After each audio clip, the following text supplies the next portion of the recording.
professor Máximo Leone, que nos brindará com uma palestra intitulada Religião e Consumo, né, especificamente preparada para esse momento.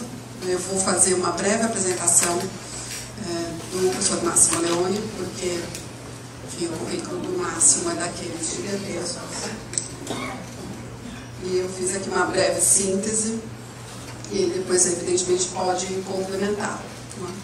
Então, o professor Máximo Leone, ele é professor de Filosofia da Comunicação, Semiótica Cultural e Semiótica Visual, no Departamento de Filosofia e Ciências da Educação da Universidade de Turim, na Itália.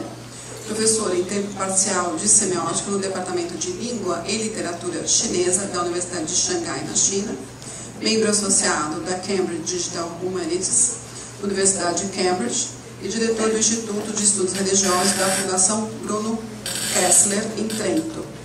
Ele tem sido professor visitante em várias universidades dos 5 continentes, autor de 15 livros, editou mais de 50 volumes coletivos e publicou mais de 500 artigos em semiótica, estudos religiosos e estudos visuais. Ele é vencedor de uma bolsa consolidadora do ERC, de 2018, super destacada dentro do cenário da Comunidade Europeia, é editor-chefe da Lexia, revista de semiótica do Centro de Pesquisa Interdisciplinar em Comunicação da Universidade de Turim, e co-editor-chefe da Semiótica, que é a revista da Associação Internacional de Estudos Semióticos, entre outras coisas, entre outras muitas atividades, muitas produções, e, mais do que isso, pesquisador, né, espetacular e um querido amigo. Máximo, enfim, fique à vontade, vamos sentar ali para poder te ouvir mais um pouco. Obrigada, querido. Muito obrigado, Tilde, por essa apresentação muito generosa e não merece. Merece muito mais. E muito obrigado também por esse espaço de fala e de intercâmbio dentro de um congresso muito interessante. Eu gosto muito da sua comunidade, muito dinâmica. Então, muito obrigado. Eu vou falar português, o meu português, que é um pouco português italianizado, e espero que vocês provavelmente entendam. Então, talvez não exista uma imagem mais viva que capture as transformações da relação entre religião e consumo do que aquela que emerge de uma herança de seu destino. Quando uma pessoa idosa falece, muitas vezes ela deixa para trás bens móveis e imóveis, mas, acima de tudo, uma miríade de objetos, alguns dos quais funcionais, como algumas panelas, frigideiras, alguns pratos, um caderno, enquanto outros foram adquiridos durante uma vida, muitas vezes muito longa, às vezes usados por um certo período de tempo, depois abandonados, e às vezes adicionados ao enxoval de objetos móveis e bugigangas com propósitos que, apressadamente, poderiam ser chamados de puramente figurativos. Não nos damos conta agora, mas quando passarmos, também nós deixaremos para trás, para nossos herdeiros, no vazio, um arsenal de objetos que fizeram sentido para nós, ou que fizeram sentido em algum momento de nossas vidas, mas que lutam para fazer sentido para aquelas que nos seguem, ou para o mercado no qual elas vivem e operam. No entanto, os objetos que serão julgados inúteis e inutilizáveis dirão mais sobre nós e nossas personalidades do que aquelas que tinham alguma função quando éramos vivos.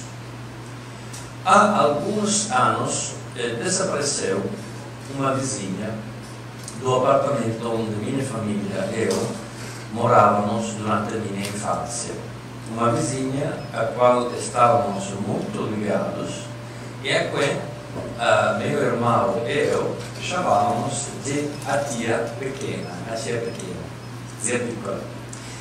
Este nome era devido ao fato de que ela fazia parte de um sistema familiar imaginário que meu irmão e eu tínhamos criado em torno destes vizinhos. Desde que meu pai nos teve, quando já estava na casa dos 50, e seus pais, que deveriam ter sido nossos avós, haviam morrido, meu irmão e eu reconectamos nossos avós com este par de vizinhos que viviam do outro lado do desembarque, a quem chamávamos de o avô e a avó do outro lado, e que tinham uma filha na casa dos 70, com um corpo pequeno e uma voz magra, a quem chamávamos de tia pequena para distingui-la da tia grande, ou seja, a irmã da avó do outro lado, que tinha um corpo maciço e uma voz grave, assim como uma maneira grosseira e direta. A tia pequena, por outro lado, era muito delicada e atenta aos detalhes, até os limites da mania. Nunca se casou, viu todos os membros de sua família morrerem um após o outro, e deixada sozinha naquele apartamento, ela tinha um amigo, uma amiga e apoio, minha mãe, acima de tudo, mesmo quando há muito tempo tínhamos nos mudado para outra parte da cidade e eu tinha até ido para outra região de Itália para aumentos de estudos. A tia pequena era muito devota e, como é costume entre pessoas muito religiosas no sul da Itália, que moram sem deixar herdeiros, no final de sua vida ela deixou a casa em que vivia, um belo apartamento no centro da cidade, para a Igreja Católica, com a instrução de que fosse usado para financiar a restauração de uma capela dedicada a Nossa Senhora das Dores, a quem seu pai, o avô do outro lado, era muito devoto. A amizade entre a tia pequena e minha mãe cresceu tanto que, quando a primeira morreu, ela legou à segunda, a minha mãe, todos os seus bens imobiliários, incluindo tudo o que estava na casa doada à igreja. Tornou-se necessário, portanto, mudar estes móveis para outro lugar, porque a igreja não deixava vender o apartamento, e foi lá, ao fazer um inventário dos numerosos objetos que povoavam cada canto daquela casa, que ficou evidente que muitos deles, e especialmente os menos funcionais, estavam relacionados à religião. Agora, cerca de 40 caixas cheias destes objetos estão em minha garagem, porque infelizmente minha mãe também faleceu e assim sou eu que os herdei. Abrindo estas caixas, encontramos, em primeiro lugar, muitos livros, porque a tia pequena era professora de inglês em um instituto técnico da cidade durante mais de 40 anos e, portanto, acumulou manuais, apostilas e cursos de inglês a partir dos anos 60. Materiais que agora estavam muito ultrapassados, pois não só a maneira de ensinar a língua estrangeira havia envelhecido nesse meio tempo, mas talvez o próprio inglês e os meios de comunicação usados para o ensino haviam, sem dúvida, envelhecido. Nas caixas havia registros de 45 RPM para os estudantes aprenderem a pronúncia do inglês, depois cassetes, depois até mesmo alguns CDs. Porque todos esses sujeitos, alguns dos quais haviam até perdido toda a esperança de serem lidos e transformados em som e ensino por qualquer dispositivo, estavam lá. Parece absurdo para nós hoje, mas ao longo de sua vida, a tia pequena viveu honrando um princípio típico das pessoas de sua geração e extração e que ela compartilhou com a maioria dos indivíduos nascidos durante o século XX na Itália, especialmente no Sul e especialmente em famílias modestas que tinham conseguido sobreviver através do trabalho. Este princípio era tão lapidário que poderia ter aparecido em um decálogo como uma espécie de 11º mandamento. O princípio era: nunca jogue nada fora. De fato, a tia pequena tinha vivido por este lema, segundo o qual se deve essencialmente comprar o necessário, só se entregar ao supérfluo se motivada por algum motivo ritual, por exemplo, assistir a um casamento, e, sobretudo, em nenhuma circunstância se deve dispor de nada. Esta convicção estava ligada à alimentação e, de fato, constatou-se que ela declinava com a mesma força, mas em uma esfera diferente, a relação do humano como o animal de consumo de alimentos por excelência, ou seja, o porco. Do porco, é repetido várias vezes, é ensinado às crianças: nada é jogado fora, tudo é usado, porque tudo pode ser comido, transformado em salsichas, ou cerdas para escovas, ou couro para o curtimento. E, por extensão, a relação que a maioria das pessoas daquela geração tinha com a vida, e o consumo em particular, era marcada por este mesmo lema do porco: não jogue nada fora. De fato, a tia pequena nunca jogou nada fora e manteve objetos de todas as resmas em sua casa, ordenadamente categorizados e empilhados. Nem mesmo o enorme advento do plástico e da embalagem escapou desta preservação, porque a tia pequena tinha a sua própria forma muito eficiente e compacta de dobrar os sacos, que eram então amontoados em uma gaveta de cozinha para serem reutilizados na primeira oportunidade. A cozinha continha uma grande despensa cheia de enlatados, que certamente eram desproporcionais às necessidades desta mulher solitária, idosa e pequena, mas que, costumava dizer ela, a tranquilizava, porque tanto ela quanto criança, quanto sua família, haviam vivido em extrema pobreza, onde acordaram de manhã sem saber se iriam comer, porque tudo dependia do trabalho de seu pai carpinteiro. Depois da fome dos anos 20 e 30 veio a guerra.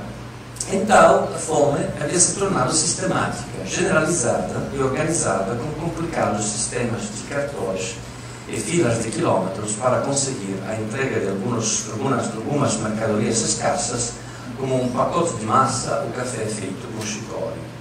A mentalidade de acumulação incansável e indiscriminada havia sido forjada naqueles anos, e depois da Segunda Guerra Mundial, quando a Itália se tornou a protagonista do boom econômico e riquezas sem precedentes começaram a fluir para os bolsos dos italianos, para as famílias da península, especialmente naquelas mais afastadas das fontes de tal riqueza, para os quais foi um feliz e inexplicável acidente que poderia desaparecer como pareceria, esta atitude de preservação absoluta foi consolidada, porque foi combinado como uma atitude igualmente enraizada de poupança e parcimônia.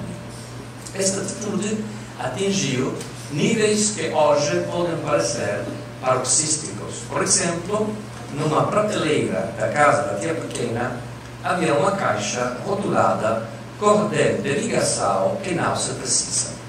Justamente porque a ideia de conservar não estava ligada apenas à utilidade, ao fato de que um determinado objeto poderia vir a ser útil, mas também e sobretudo a uma espécie de afeição generalizada pelas coisas que tinham um valor porque o dinheiro tinha sido gasto para adquiri-las, ou porque tinham sido dadas de presente por alguém, ou porque tinham sido obtidas gratuitamente em alguma circunstância, e em qualquer caso, tinham agora uma espécie de aura, um valor intrínseco que dependia do simples fato de existir e ter entrado na esfera dos objetos que pertenciam ao lar. Este afeto era de fato tanto espacial quanto temporal e atribuía um valor aos objetos porque eles tinham de alguma forma atravessado o limiar do espaço familiar, mas também porque eles tinham sido capazes de suportar a passagem do tempo, o desgaste dos dias, até mesmo a passagem entre gerações. Como é sabido, uma das ferramentas mais utilizadas na semiótica aplicada ao consumo e à publicidade é o chamado quadrado de valorizações de Jean-Marie Floch, concebido a partir do sistema de semiótica generativa do Grimas. Como é uma narrativa, podem existir tanto valores básicos quanto valores de uso, ou seja, valores que são incorporados em objetos e servem para obter os objetos nos quais os primeiros são incorporados, através do cruzamento de valores básicos e valores de uso no diagrama do quadrado, pode-se categorizar as formas pelas quais, em uma narrativa, as modalizações dos objetos são configuradas conforme são valorizadas como práticas, em virtude precisamente de sua capacidade de permitir ao sujeito obter outros objetos e outros valores mais fundamentais, como críticas, ou seja, como valores que emergem de uma comparação da utilidade de diferentes objetos de uso, como utópicas, quando estão ligadas a uma ligação de praticidade e, portanto, a uma afirmação do valor básico ou final de um objeto, ou como estéticas ou lúdicas, quando negam a criticidade como uma triagem comparativa e escolhem como base do valor a relação existencial de um objeto como sujeito.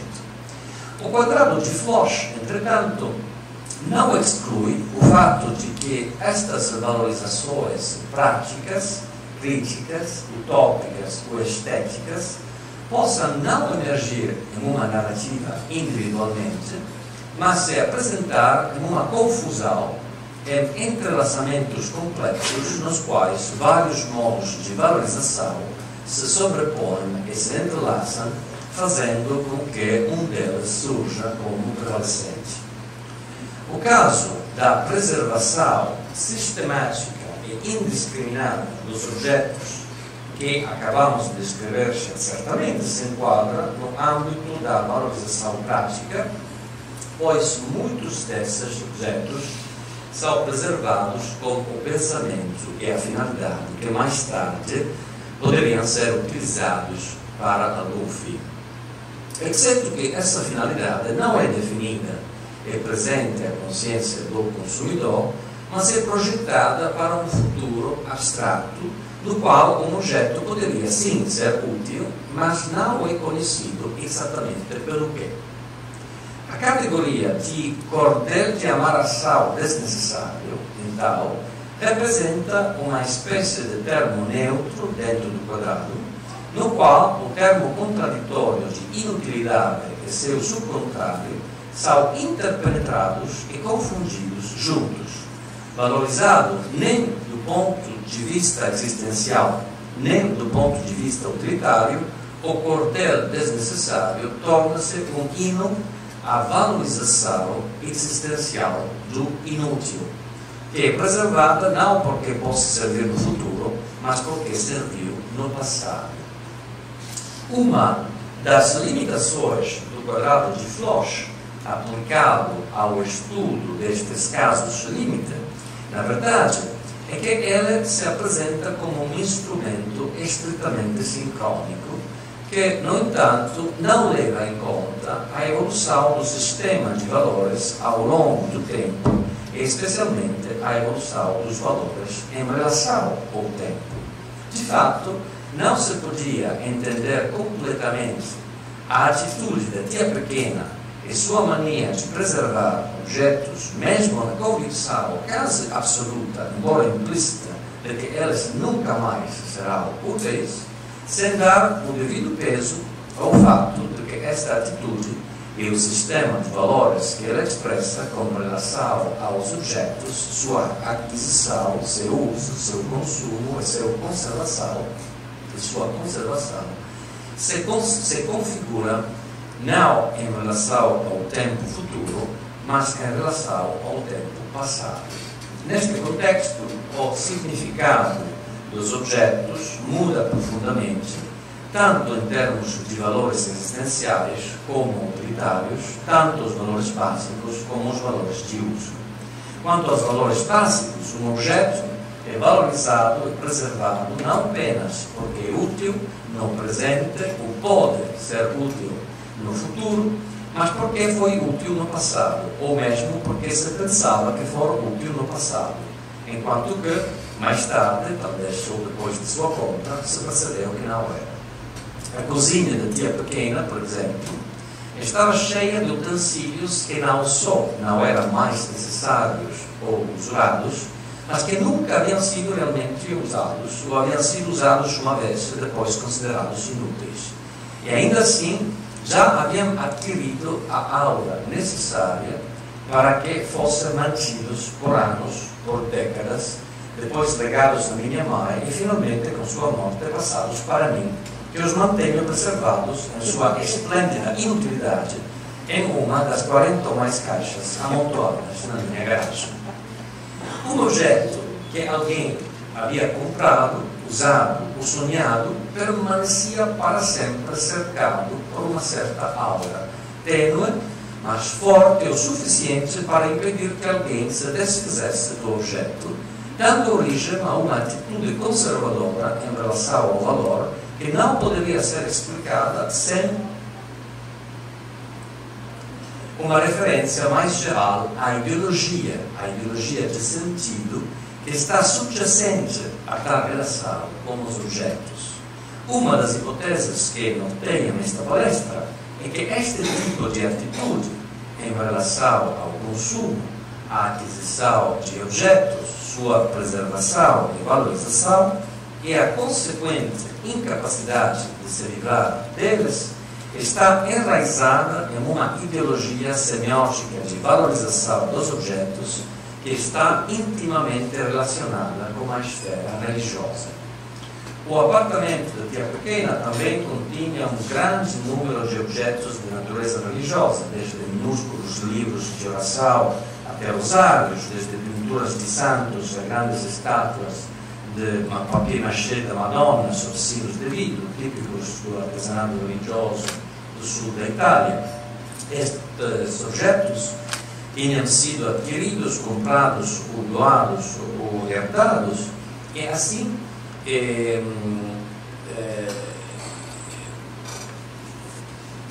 entretanto, seria redutor limitar a reflexão sobre religião e consumo apenas à esfera da compra e uso de bens religiosos. Na verdade, esta seria uma perspectiva míope e, de certa forma, anacrônica, na medida em que projetaria no presente a esfera de valores que lhe é peculiar, a de uma concepção do mundo profundamente inspirada pela secularização, na qual objetos ligados ao culto, devoção e ritual são equiparados a qualquer outro objeto que possa entrar no circuito de produção, venda, usura, consumo, etc.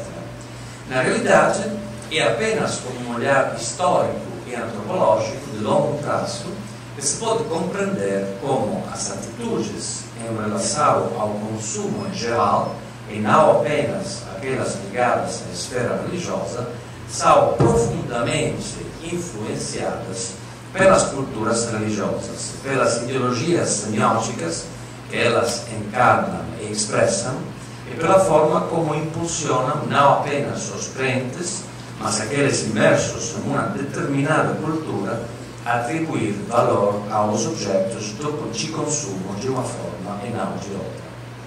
Esta hipótese geral forma o pano de fundo para uma análise mais circunstancial, segundo a qual o tipo de atitude manifestada no estilo de consumo da tia pequena não se deve apenas, como ela subjetivamente indicou, à experiência da pobreza ou da guerra.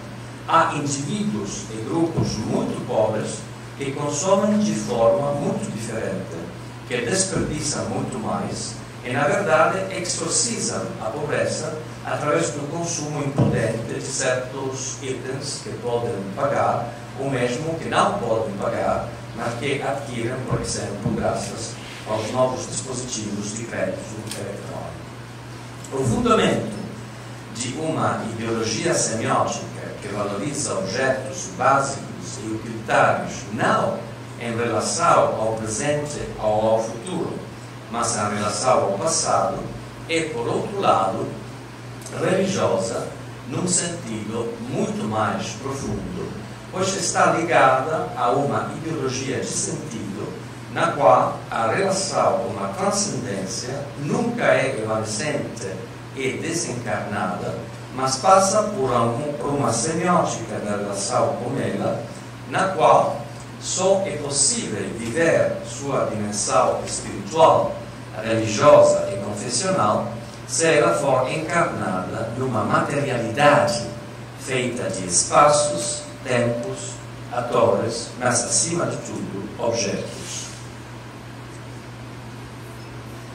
Em outras palavras, na relação com o consumo, que tende a nunca dispor dos objetos adquiridos e a continuar a valorizá-los mesmo quando não são mais necessários ou não são mais úteis, um papel central é desempenhado por uma ideologia muito antiga, segundo a qual a mediação como o maior valor da existência, o valor da transcendência evocado pela religião, nunca é desencarnada, mas consiste em formas de mediação que são sempre materiais, nas quais a relação com o divino e o significado que ela expressa é sempre de alguma forma incorporada a uma experiência sensorial, não uma light sensorial experience, but a heavy sensorial experience, very heavy sensorial experience, que não é efêmera, mas que se cristaliza e se torna duradoura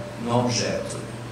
Esta ideologia de sentido é típica de muitas, mas não de todas, as culturas religiosas pré-modernas, e também se manifesta de forma proeminente no cristianismo, que se fundamenta de forma teologicamente essencial na ideia de encarnação.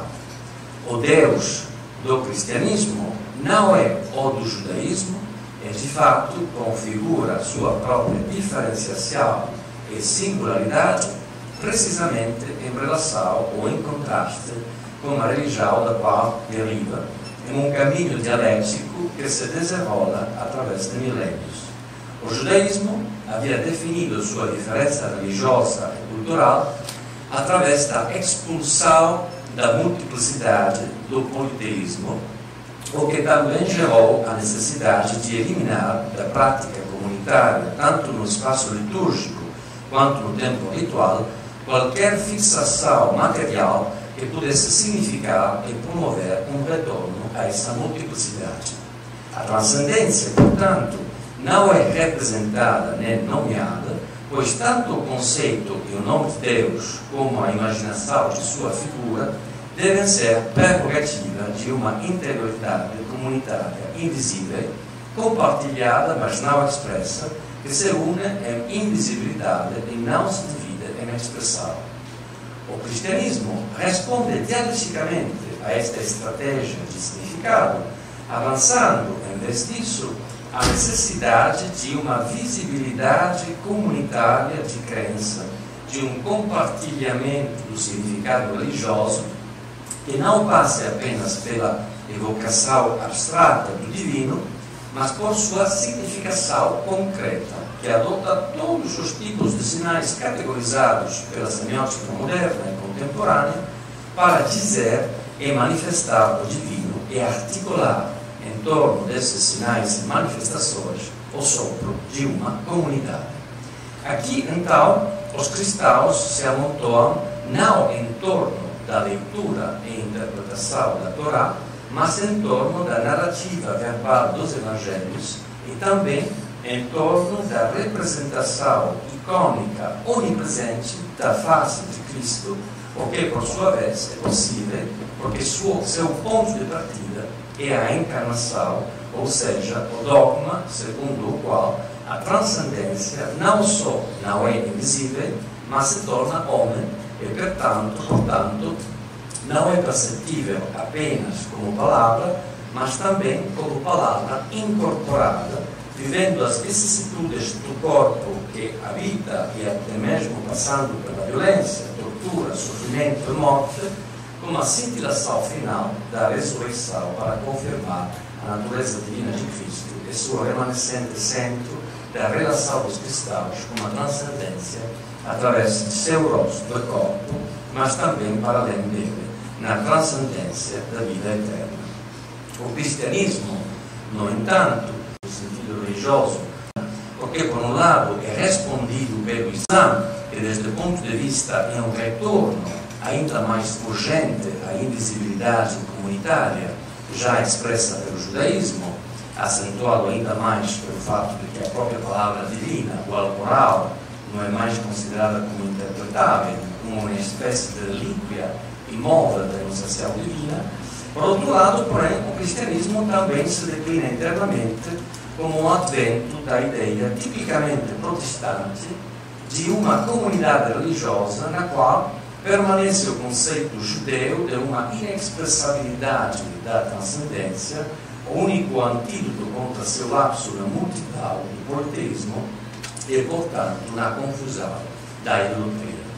O que estou dizendo é que a forma do consumo da tia pequena era uma forma essencialmente católica, era uma forma de idolatria. Mas idolatria é uma definição de protestantes que definem a forma de sentido dos católicos. Então, a mensagem, a interpretação e a direção interpretativa desta palestra é de ter muito cuidado em relação às ideologias contemporâneas que propõem uma desaparição dos objetos. O minimalismo, o ambientalismo também e o digitalismo.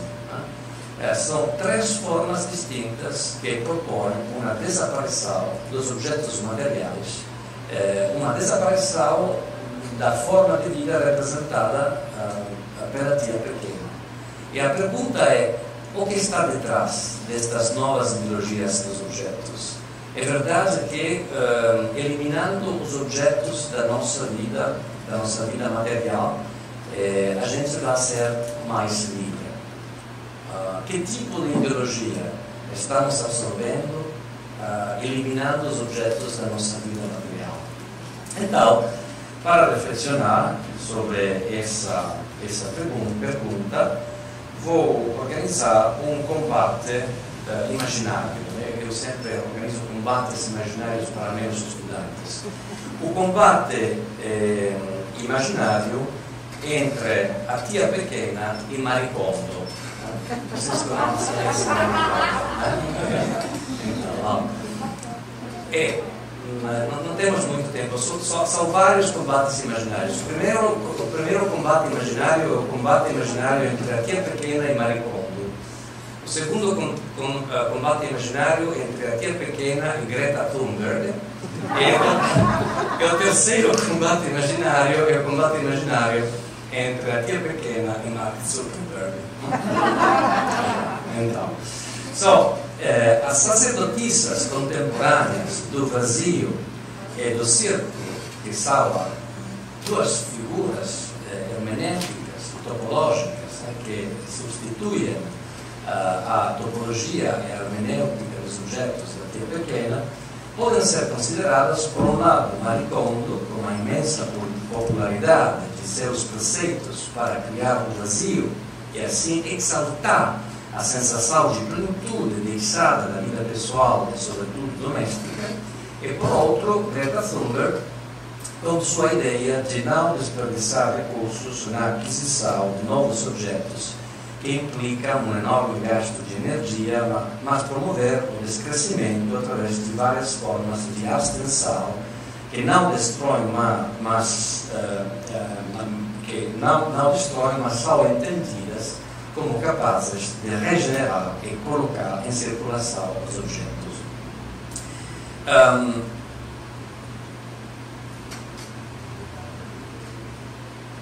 Então, há uma literatura mais interessante, muito contemporânea, sobre a relação entre ideologias religiosas e formas de consumo. Em particular, este livro, publicado em 2022, é um livro que justamente tenta ver como a ideologias religiosas de algum período tem uma influência sobre as formas de consumo das pessoas. Então, adotando o quadro explicativo da temporalidade proposto pela semiótica da enunciação, pode-se dizer que nesta ideologia de sentido, o que realmente importa, na ideologia do sentido da terra pequena, o que realmente importa é a durabilidade dos objetos, ou seja, a forma pela qual, através da promessa de uma ontologia que sobrevive à passagem do tempo, eles contribuem para aquele discurso religioso que promete a salvação da decadência do existente e uma saída do círculo aterrador da criação e da destruição, da vida e da morte. Na Casa da Terra Pequena, os crucifixos, anunciando em seu simbolismo milenar a possibilidade de uma ressurreição do sofrimento e da morte, eram picos retóricos aos quais muitos outros objetos pequenos, menos místicos e mais cotidianos, desde os utensílios de cozinha dos anos 50 e manuais escolares de meio século, todos pareciam recitar, junto com o crucifixo, o mesmo mantra: não somos simplesmente objetos, mercadorias a serem preservadas para o gosto fetichista da acumulação e do relacionamento com uma coisa, mas mensagens de uma transcendência que promete que um dia esta seta temporal que faz desaparecer todos os seres amados, os pais, os irmãos, as amigas, as mães, será parado e revertido como um gesto de transcendência. E então, o crucifixo representa, como parte desta história para seu todo, a verdade desta reversão, e mesmo a miríade de pequenos objetos aparentemente inúteis que o cercam, no final só agem como um farol para ele. Vamos parar o tempo e conquistar a morte, vamos sobreviver ao anjo da história, seu vento destruidor, nas modestas bugigangas acumuladas por acaso no decorrer da vida, nós sinceiros numa casa de não fumantes, nós cordel de ligação para pacotes que não servimos. A caixa de cordas que não servem é uma proclamação teológica sobre a possibilidade de salvação. Mesmo aqueles que não servem, diz esta caixa, serão salvos. A perspectiva religiosa de Marie Kondo é exatamente o oposto. Aqui surge uma espécie de irônico combate mortal entre esta ideóloga do vazio doméstico e a tia pequena, um combate que tem algo de grotesco, não? Como aqueles filmes igualmente grotescos nos quais, nos anos 50, na Itália, lutam titãs de diferentes épocas e culturas, como Hércules contra Godzilla. É evidente que o contexto cultural e, sobretudo, religioso da proposta de Marie Kondo, não só estético, mas também semiológico, não pode ser o da ideologia do sentido do catolicismo, mas sim o de um minimalismo que, inspirado pelas filosofias orientais de sentido, se alia a um imaginário global que dá origem a práticas de consumo, publicidade, propaganda e marketing do vazio. A retórica do vazio, manifestada por Marie Kondo, argumenta de fato que é necessário se livrar de objetos cuja utilidade não é mais percebida, por exemplo, roupas ou móveis. Na realidade, a proposta de Kondo é mais sofisticada, na medida em que não só é delineada em relação a uma mera valorização utilitária, mas também em relação a uma valorização existencial, na qual, no entanto, a ênfase está sempre nos objetos que desaparecem mais do que naqueles que parecem, e naqueles que partem mais do que naqueles que permanecem, valorizados não tanto em si mesmos, mas porque são sobreviventes destas purgas de objetos. A natureza ideológica desta proposta é evidente porque assume que deve haver um forte significado pessoal enraizado individualmente na relação com os objetos e que, em vez disso, a ideia de que objetos aparentemente desprovidos de uso ou de valor pessoal podem permanecer em um espaço individual é absurda e a ser combatida com os métodos coercitivos gentis concebidos por esta guru da ordem. A questão é que, aplicando o método maricondo ao sotau da tia pequena, ou nada ficaria lá, pois descobriríamos que nada lá dentro tem valor real, ou tudo ficaria lá, pois perceberíamos, ao invés disso, que é impossível dispor de nada. Existe, entretanto, um gigantesco mal-entendido no método Kondo aplicado a coleções de objetos como estes. Tal numerosos e evidentemente pesados, construídos ao longo de décadas pelo tia pequena. A ideologia católica de significado também inspira estes conjuntos de objetos, com respeito ao fato de que seu significado é expresso não tanto individualmente, mas coletivamente. As sociedades inspiradas pelas ideologias relacionais e semióticas do cristianismo, e especialmente do catolicismo, são ideologias comunitárias. E há uma ideologia comunitária dos objetos também, e não somente dos sujeitos. No sistema de objetos, para dizer-lo como poderia, da tia pequena, cada objeto é importante porque faz parte de uma comunidade. Não se pode tirar um objeto individualmente. Se pode tirar a comunidade inteira dos objetos. Porque esse objeto não tem sentido individualmente. Tem sentido como um conjunto de objetos que representa as relações que uma pessoa teve ao lado de uma vida. Então, pelo contrário, o nipoprotestantismo e o individualismo minimalista de Maricondo prevê que, ao final, só há uma maneira de se livrar do sistema de objetos criado como uma visão comunitária de significado, é que dispor dele em bloco, como uma conversão total do fideísmo para o nihilismo. Da mesma forma, a ideia de garantir a ressurreição dos objetos através de sua reutilização pertence a outra ideologia de sentido que também tem raízes religiosas e, de fato, corresponde a uma utopia de reencarnação. Greta Thunberg tem uma utopia de reencarnação. Todas as práticas e ideologia do recycling prevê uma reencarnação dos objetos.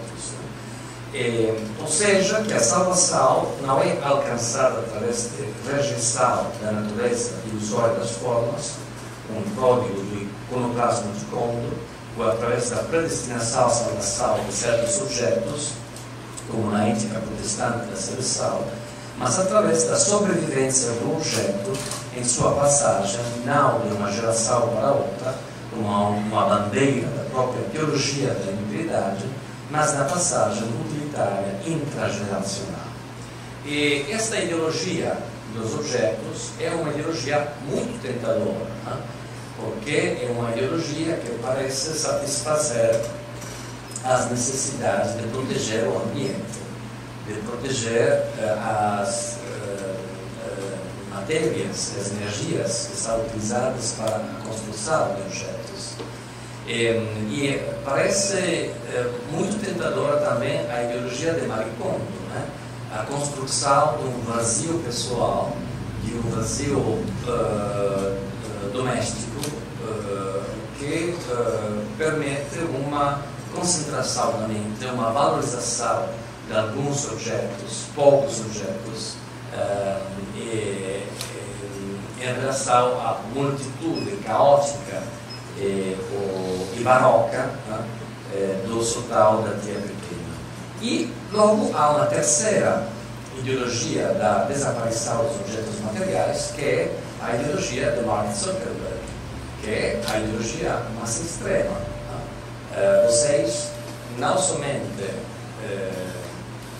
podem voltar a tirar os objetos materiais, como na ideologia de Maricondo, não somente podem reutilizar os objetos já presentes nas nossas vidas, como é a ideologia de Greta Thunberg, vocês podem digitalizar a sua vida material e ter objetos puramente digitais.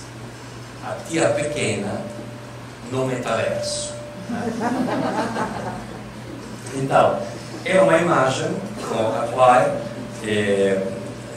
gosto de terminar esta palestra. O que acontece a tia pequena no metaverso?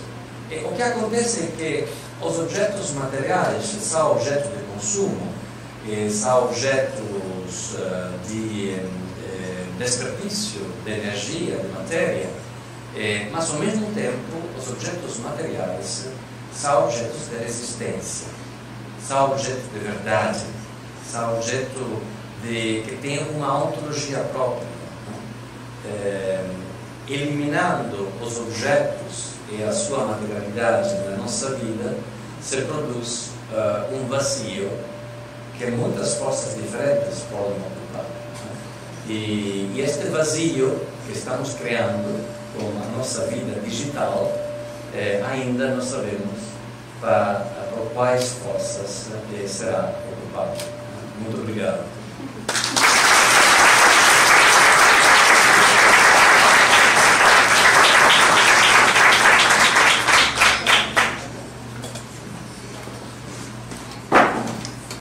É exatamente isso o problema, ou seja, a gente pode ser ambientalista, pode ser digitalista, pode ser americanista, ao mesmo tempo a gente desenvolveu um desencanto em relação com as ideologias religiosas e até pequena não tinha esse desencanto, ela vivia como uma ideologia, ou conforme como uma ideologia que ela não estava consciente dela.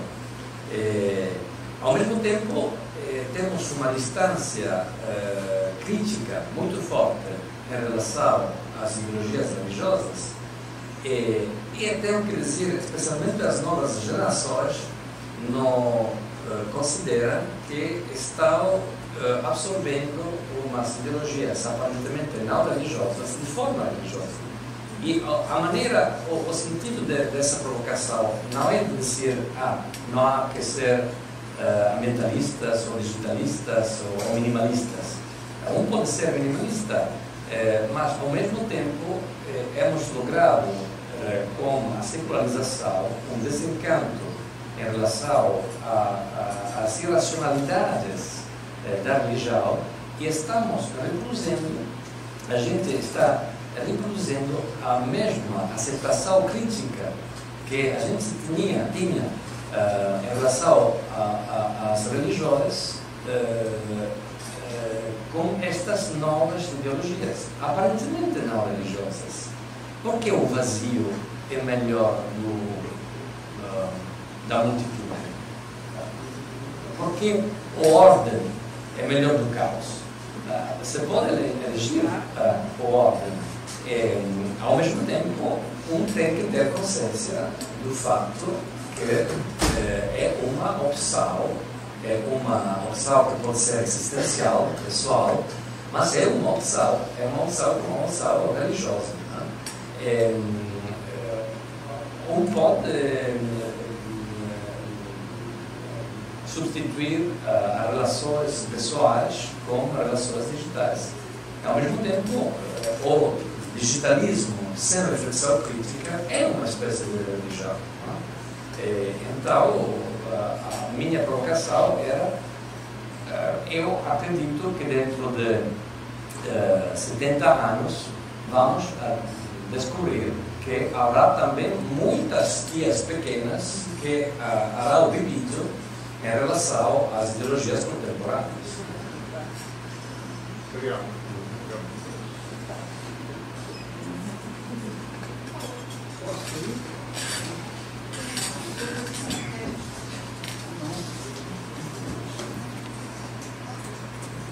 Primeiro, parabéns pela palestra. É uma palestra que que me interessa muito pessoalmente por conta da minha pesquisa.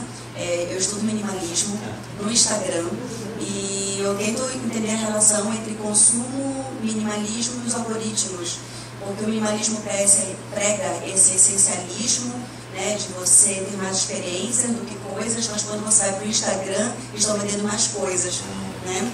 Então o algoritmo prioriza os conteúdos que estão relacionados a consumo, ou seja, o contrário do que o minimalismo prega.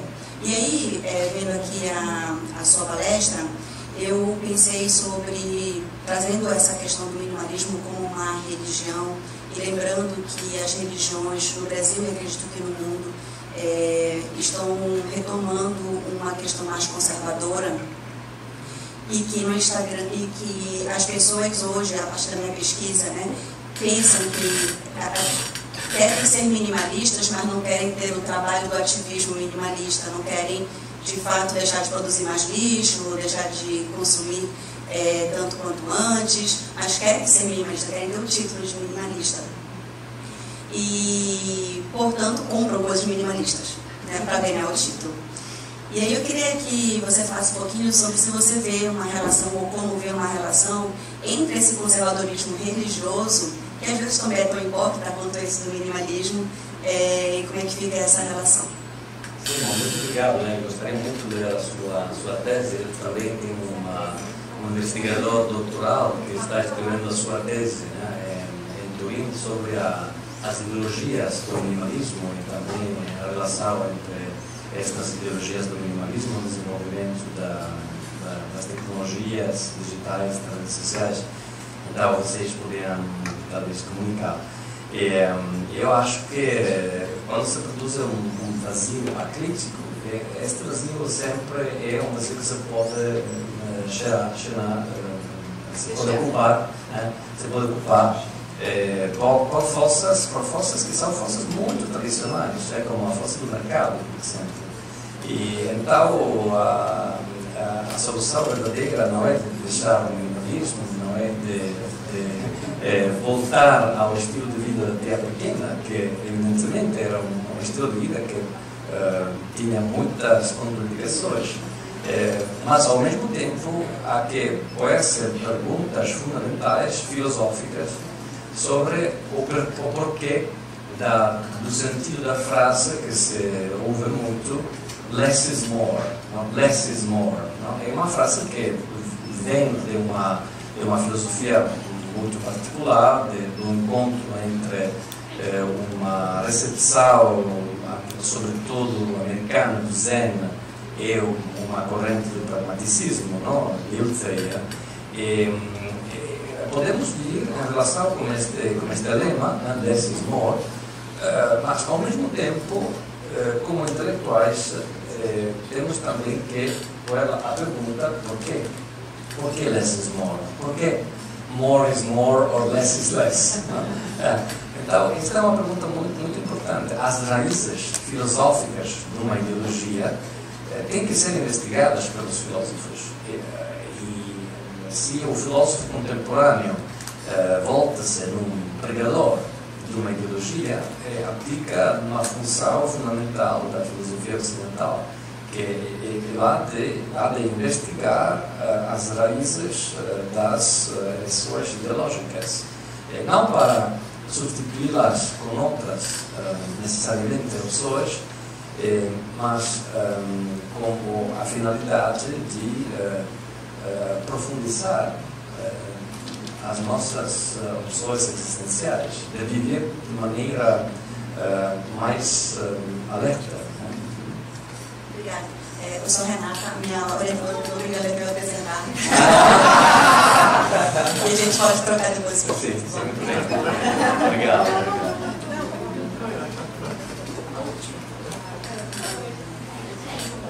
Parabéns, Máximo, adorei, muito bom mesmo. Eu achei bastante didático, bem legal mesmo pensar na ideia dos combates para pensar euforia e disforia, né? E na oposição, nas oposições básicas que o quadrado traz, né? A gente pode, fazendo o o embate entre a Mary Kondo e a tia pequena e tal, a gente poderia pensar que os enfoques, né, os efeitos de objetivação, subjetivação vão criando, né, a possibilidade de euforizar tanto a tia pequena quanto a Mary Kondo. Isso me remete também às questões das polarizações que estão tão evidentes nas questões ideológicas e políticas, não só no Brasil, mas no mundo todo. E aí eu queria saber se você consegue fazer algum tipo de conexão entre essa perspectiva da religião e consumo com essa experiência que a gente está vivendo hoje de oposições e polarizações. Muito obrigado. É uma questão muito importante. E ontem falamos muito das polarizações, da necessidade de considerar umas estratégias de depolarização, né? E então é evidente que quando uma ideologia do consumo volta-se extrema, aí, por um lado, exclui a possibilidade de outra forma de viver, e, por outro lado, manifesta também a sua ideologia implícita. Né? Então, como intelectuais, precisamos do extremismo das ideologias para descobri-las também. E, ao mesmo tempo, descobrindo-las, temos a possibilidade de reflexionar mais sobre o que talvez esteja por trás da extremização. Ou seja, o que pode ser que interesse na criação extrema do vazio não é o vazio, é o extremismo do vazio. É viver uma sensibilidade ideológica de maneira extrema. Então, isso é uma ideologia do extremo, é uma meta-ideologia muito presente, muito forte na realidade contemporânea, que tem em comum o ideólogo extremo do veganismo, o ideólogo extremo do minimalismo, o ideólogo extremo do fascismo. Tem uma paixão para a extremização, tem uma paixão para a impossibilidade de viver de maneira que não seja sistemática até as últimas consequências. E isso é uma paixão muito forte nas gerações contemporâneas. A necessidade de expulsar a imperfeição.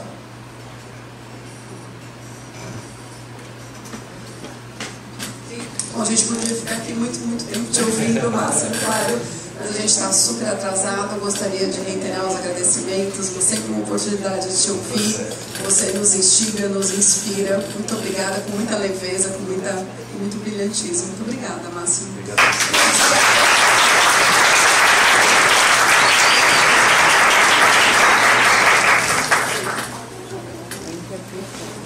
Obrigado, Máximo, parabéns, obrigado pela mediação. Vamos passar imediatamente para a mesa 1. Deixa eu chamar aqui as pessoas da mesa 1. O primeiro trabalho sobre humanos virtuais